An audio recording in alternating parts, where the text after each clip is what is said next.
जय माता दी। दोस्तों, नवरात्रि का पूरा समय उतना ही अद्भुत माना जाता है जितना कि गंगा जल की हर एक बूंद। दोस्तों, नवरात्रि का पर्व मां दुर्गा को समर्पित है। इसे शक्ति का महापर्व भी कहा जाता है। और नवरात्रि के दिन जितना ज्यादा हो सके सारे कामों को त्याग कर अगर कोई भक्त विशेष तौर से माता रानी को प्रसन्न करने में लग जाता है तो उस कुंडली के बारे न्यारे हो जाते हैं। साक्षात माता रानी उसके जीवन में प्रवेश कर जाती है और मां लक्ष्मी का उसके घर में आगमन हो जाता है। इसी वजह से नवरात्रि का विशेष महत्व रहता है। इसी तरह से नवरात्रि के समय में बताया जाता है कि जिस प्रकार आप अच्छे कार्य करके माता रानी को प्रसन्न कर सकते हैं, तो दूसरी चीज है कि इस दिन कुछ कार्य ऐसे हैं जिन्हें करने के लिए कटाई मना किया जाता है। इन चीजों का अगर आप नवरात्रि के दिन पालन करते हैं तो परिवार में खुशियां रहती है, अन्यथा आपको दुख की प्राप्ति भी हो सकती है। आज हम आपको बताने वाले हैं कि कितना भी जरूरी क्यों न हो जा, कोई आपसे इन चीजों को अगर उधार मांगे तो नवरात्र के पावन अवसर पर भूलकर भी ये 4 चीजें कभी किसी को न दें, अन्यथा आपके परिवार में कंगाली देखने को मिल सकती है। माता रानी क्रोधित हो सकती है, माता लक्ष्मी आपके घर का त्याग कर सकती है, दुरुस्त हो जाएं। दोस्तों, आज के समय में उधार देना या लेना हर व्यक्ति के जीवन में जरूरी सा हो जाता है। कोई किसी को उधार देता तो इस बात के लिए कि उन्हें उनके जीवन में अच्छी चीजें वापस प्राप्त हो सके, तो इसकी वजह से उधार देते हैं। तो कुछ व्यक्ति सामाजिक सरोकार निभाने के लिए उधार देते हैं। लेकिन दोस्तों, क्या आप जानते हैं, खास तौर पर नवरात्रि के दिन आप अगर ऐसा करते हैं तो आपके जीवन में कंगाली विद्यमान हो जाती है। इसलिए से कम नवरात्रि के दिन तो ऐसा न करें। दोस्तों, बात करते हैं सबसे पहली चीज की। नवरात्रि पर सबसे पहली चीज तो यह है, माता रानी से जुड़े किसी भी प्रकार की कोई चीज आप किसी भी व्यक्ति को उधार ना दे। जैसे कि माता रानी से जुड़ा किसी भी प्रकार का फल, माता रानी से जुड़ा किसी भी प्रकार का वस्त्र और माता रानी से जुड़ी पूजा की सामग्री आप भूल कर भी किसी को उधार या फिर दान के तौर पर भी कभी ना ले, क्योंकि माना जाता है अगर आप इस प्रकार की सामग्री दूसरे व्यक्ति को दे देते हैं तो आपके घर से माता रानी दूसरों के घर चली जाती है और आपको वो नहीं प्राप्त हो पाता जो माता रानी नवरात्रों में आपके लिए करने वाली थी। तो सबसे पहले आपको इस बात का ध्यान रखना बहुत ही जरूरी है। दोस्तों, इसी तरह नवरात्रि के पावन दिन को धन प्राप्ति का सबसे बड़ा दिन भी कहा जाता है। माता रानी साक्षात आपके घर के अंदर आगमन करने के लिए आती है। तो इस बात का ध्यान आपको जरूर रखना चाहिए कि नवरात्रि के दिन भूलकर भी कोई व्यक्ति आपसे उधार धन मांगने के लिए आता तो आपको से उधार पैसा नहीं देना चाहिए। और नवरात्रि के दिन आपको किसी अन्य व्यक्ति से उधार भी नहीं लेना चाहिए।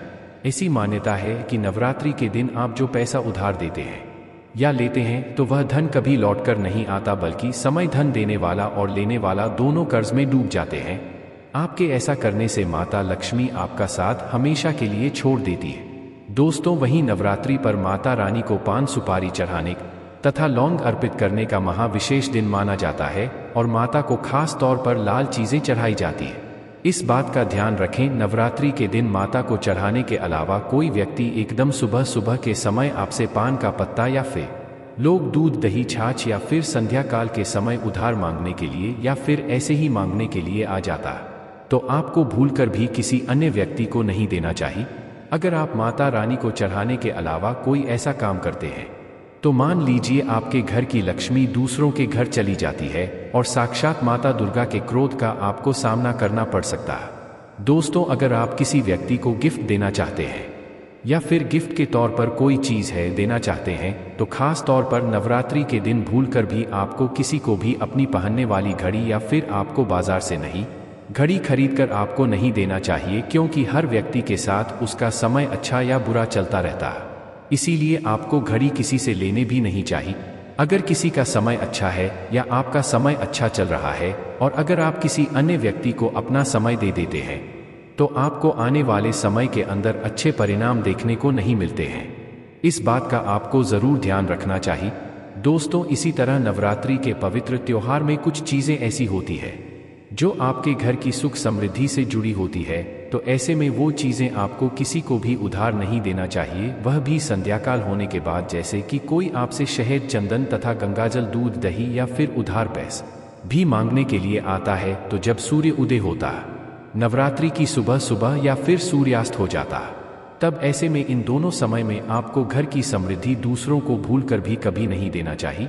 माना जाता है कि अगर आप ऐसा करते हैं तो आपके घर की सुख समृद्धि तथा माता लक्ष्मी दूसरों के घर चली जाती है और वहीं माता रानी भी आपके घर में आते आते वापस लौट जाती है और आपको उसका अच्छा परिणाम देखने को नहीं मिलता। दोस्तों, इसी तरह नवरात्रि के पवित्र समय में आपको उन बातों का ध्यान जरूर रखना चाहिए जो दान पुण्य से जुड़ी होती है। दान पुण्य करना हिंदुस्तान की परंपरा रही है। हर व्यक्ति दान पुण्य करके नवरात्रि के पवित्र त्योहार का लाभ उठाता है, लेकिन खास तौर पर नवरात्रि के दिन आपको 2 प्रकार के वस्त्र न तो खरीद कर लाने चाहिए और ना ही किसी व्यक्ति से लेना चाहिए और ना ही किसी व्यक्ति को देना चाहिए। इसके अंदर पहली चीज होती है काले और सफेद कपड़े। आप विशेष रूप से ध्यान रखें, भूलकर भी किसी सुहागिन महिला को सफेद कपड़े उधार या फिर दान दक्षिणा के तौर पर नहीं देने चाहिए। माना जाता है कि अगर आप ऐसा करते हैं तो उसके वैवाहिक जीवन को यह प्रभावित करता है और उसके वैवाहिक जीवन में दुख आ जाते हैं, तो इसी वजह से इसका ध्यान रखना बहुत ही आवश्यक है। दोस्तों, दान करने के लिए हर कोई आगे आता है। विशेष तौर पर काले कपड़े आप किसी को भी दान के तौर पर या फिर उधार के तौर पर नवरात्रि के दिन नहीं देने चाहिए। इस दिन थोड़े बहुत फटे कपड़े भी दान नहीं देना चाहिए। ऐसी मान्यता है कि अगर आप ऐसा करते हैं तो सामने वाले व्यक्ति के जीवन में कंगाली आ जाती है और देने वाले व्यक्ति के जीवन में राहु दोष लग जाता और साक्षात माता रानी उस व्यक्ति से क्रोधित होने लगती है। तो इस बात का आपको जरूर ध्यान रखना चाहिए। दोस्तों, नवरात्र के पावन अवसर पर हम माता रानी से जुड़ी कई ऐसी वस्तुएं लाते हैं जो हमारे घर परिवार के लिए बहुत ही शुभ होती है, जैसे कि मूर्तियां आदि। ऐसे में चाहे कुछ भी हो जाए, नवरात्रि के पावन अवसर पर अपने घर से माता रानी से जुड़ी कोई चीज कभी किसी को नहीं देना चाहिए। उसे हमेशा संभाल कर रखें, नहीं तो आप गंगा हो जाएंगे। दोस्तों, महिलाओं की आदत होती है जब रसोई के अंदर किसी भी प्रकार का सामान कम या ज्यादा होता है तो अपने आस पड़ोस में मांगने के लिए आ जाते हैं, जैसे कि तेल, घी या फिर अपने घर की हल्दी। ये तीनों चीजें सौभाग्य का प्रतीक मानी जाती है। जिस घर में ये चीजें होती है, माना जाता है नवरात्रि के बाद उस घर में सुख समृद्धि बनी रहती है। तो नवरात्र के दिन अपने घर से ही किसी को भी भूल कर भी इस प्रकार की चीजें आपको उधार न तो देना चाहिए और ना ही किसी से लेना चाहिए। अगर आप यह गलती करते हैं तो देखते ही देखते आपके घर परिवार पर दुखद परिणाम देखने को मिल सकते हैं और आपके घर की सुख समृद्धि दूसरों के घर चली जाती है। दोस्तों, नवरात्रों में कोई ऐसा पौधा भूलकर भी मत दे देना जो धार्मिक आस्था से जुड़ा होता है, जैसे कि तुलसी का पौधा। तुलसी का पौधा अपने घर का कभी किसी को नहीं देना चाहिए। खास तौर पर नवरात्रों में तुलसी का पौधा कभी किसी को मत देना, नहीं तो आपके घर की सुख समृद्धि दूसरों के घर चली जाएगी।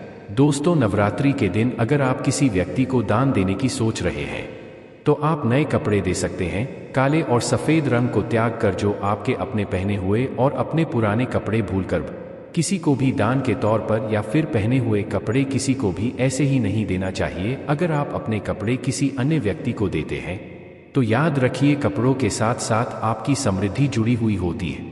अगर वह दूसरों के घर चली जाती है तो आपको इस प्रकार का सामना करना पड़ सकता है जो आपके परिवार के लिए अच्छे नहीं होते। इसीलिए इस बात का ध्यान रखें और आप चाहे तो नवरात्रि के दिन कपड़े आप बाजार से नए खरीद कर दे सकते हैं। दोस्तों, यह गलती कभी मत करना। नवरात्रि के दिन बासी रोटी दाल नहीं करना चाहिए, न ही किसी जानवर को खिलाना चाहिए। बासी रोटी हमेशा बासी ही कहलाती है। इसीलिए अगर आप माता रानी की कृपा प्राप्त करना चाहते हैं तो ऐसे में ताज़ी रोटी तथा ताज़े बने चावल ही खिलाने चाहिए। इससे समस्त देवी देवता बहुत खुश होते हैं। दोस्तों, नवरात्रि के दिन सुहागिन महिला की माता लक्ष्मी से जुड़ी चीजें आती है जो सुख समृद्धि को बढ़ाती है और यही चीजें माता लक्ष्मी को आमंत्रित करने का कार्य करती है। तो ऐसी चीजों से जुड़ी हुई कोई भी वस्तु आपको किसी भी महिला को नहीं देना चाहिए। सुहागिन महिलाएं विशेष तौर से ध्यान रखें कि आपके माथे पर लगाने वाला सिंदूर तथा गले में धारण करने वाला मंगलसूत्र और तीसरी चीज अपने पैरों में पहनने वाली पायल और चौथी चीज पैरों का बिछुआ और चूड़ियां भी जो सुहाग का प्रतीक मानी जाती है। ये 5 चीजें किसी भी सुहागिन महिला को भूलकर भी ऐसे ही चाह आपकी बहन ही क्यों ना हो पहनने के लिए नहीं देना चाहिए और ना ही किसी अन्य महिला की पहनने के लिए आपको लेना चाहिए। इस बात का ध्यान रखेंगे तो निश्चित तौर पर आपको इसका प्रभाव देखने को मिल जाएगा और देखते ही देखते माता रानी की विशेष कृपा भी आपको देखने को मिल जाएगी। दोस्तों, नवरात्रि के दिन अपने घर का मोरपंख कभी किसी को ना दे, नहीं तो आपके घर की सुख समृद्धि दूसरों के घर चली जाएगी। माता रानी की चौकी पर मोरपंख अवश्य लगाया जाता है, बहुत ही शुभ और मंगलकारी माना जाता है। नवरात्रि के दिन मोरपंख उपहार में देने से उल्टा व्यक्ति अपना सब कुछ खो बैठता है। आपका धन किसी दूसरे व्यक्ति के घर चला जाता है, ऐसा ना करें। दोस्तों, आपके बुजुर्ग अगर आपको धन दे गए हैं या सोना चांदी रुपया पैसा दे गए हैं तो कभी किसी को ना दें, उसे आशीर्वाद के रूप में संभाल कर रखें। इससे माता लक्ष्मी बहुत प्रसन्न होती है और आपको ढंग से मालामाल कर देती है। दोस्तों, जो व्यक्ति अगर नवरात्रि के दिन डेली वाले नमक को दान करता है तो उसके वारे न्यारे हो जाते हैं। माता रानी की कृपा सदैव उसके ऊपर बरसती है। नवरात्रि के दिन नमक का दान हर हाल में आपको करना चाहिए। अगर आपको सुख समृद्धि की इच्छा है और आपको माता लक्ष्मी की कृपा पाना है तो नवरात्र के शुभ अवसर पर नमक का दान करना ना भूलें। नमक का दान करने से पहले उसमें दक्षिणा अवश्य डालें तथा थोड़े चावल भी दान करें। नमक का दान सर्वश्रेष्ठ और मंगलकारी माना जाता है। अगर आपको यह जानकारी पसंद आई है तो लाइक करें।